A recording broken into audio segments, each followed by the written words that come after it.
Joining us now via Skype is Ghanaian football journalist Gary Al-Smith, who is at the media centre in Mongomo. Gary, Zambia coach, has criticised his team's selfishness in their defeat to Tunisia. What did he mean by this? I have no idea what he meant, and I was left scratching my head about it.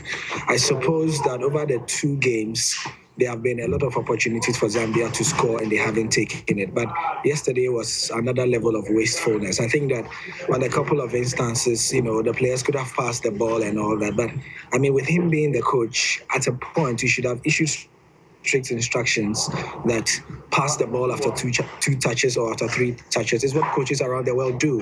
And if they are not taking their instructions, substitute them. So I mean, his complaint is legitimate, but a lot of Zambians will not take kindly to it because that's why he's paid so much to be the gaffer. What about Tunisia? How impressed were you by their ability to keep going for the full 90 minutes? Well, I thought the Tunisians did what they had to do, even though they were a bit lucky that Zambia were profligate in the way they played.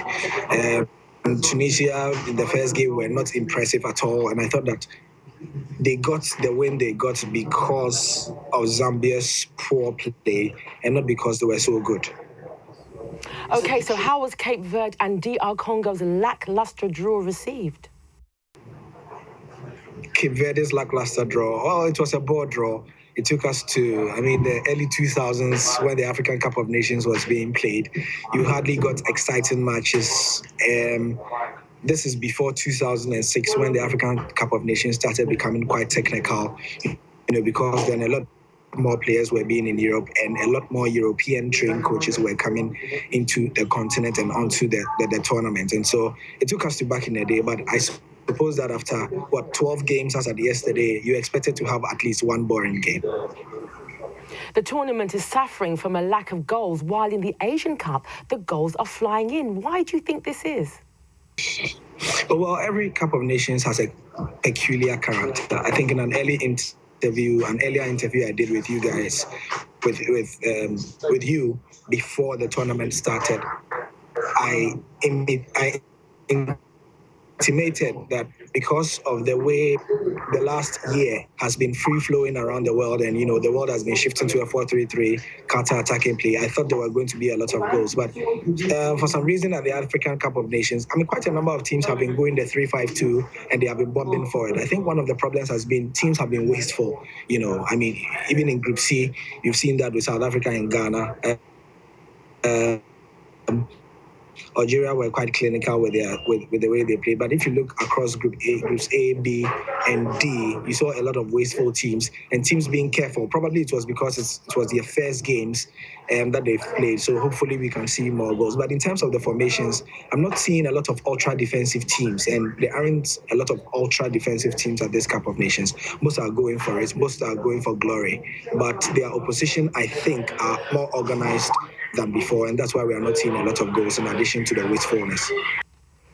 Okay, so let's move on to Asamoah Gyan now. What is the status of his fitness?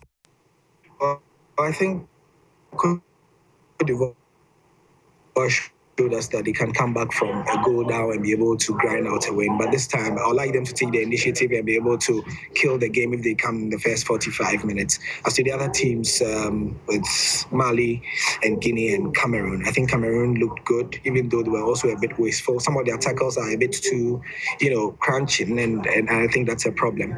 Going forward, I feel that Cameroon should be able to get themselves a win also tomorrow. Avram Grant has voiced his concerns on the facilities. What has he been saying? Yesterday, Avram Grant, who had before now been one of those who had been supporting the African Cup of Nations and saying that the tournament must go on regardless, and he was praising the organization before then.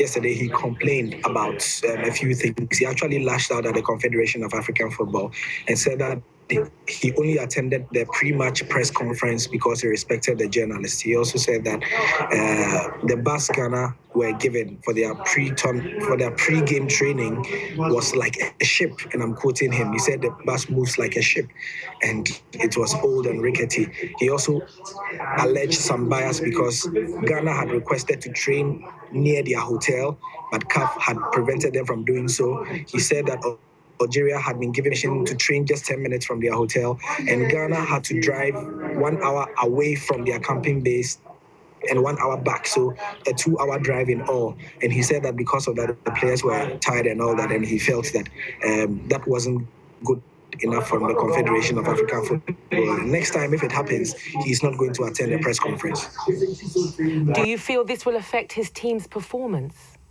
No, I don't think it's going to have an effect on the way Ghana play. I mean, the players are professionals and all, and they went to rest, and so I think they should be fine. Also, there was a small subplot. Ghana play Algeria today. Yesterday, after Algeria's press conference, we heard that their coach, Christian Gourcuff, had lost his mom only yesterday, and he has missed the funeral. So how that is going to motivate the Algerian players, I don't know. Maybe, and definitely, they are going to want to play to win for their coach who has lost his mom. Thank you for speaking to Sports News Africa. That was Gary Al Smith speaking to us from CAF's Media Centre in Mongomo, and would like to apologise for the loss of sound during that transmission.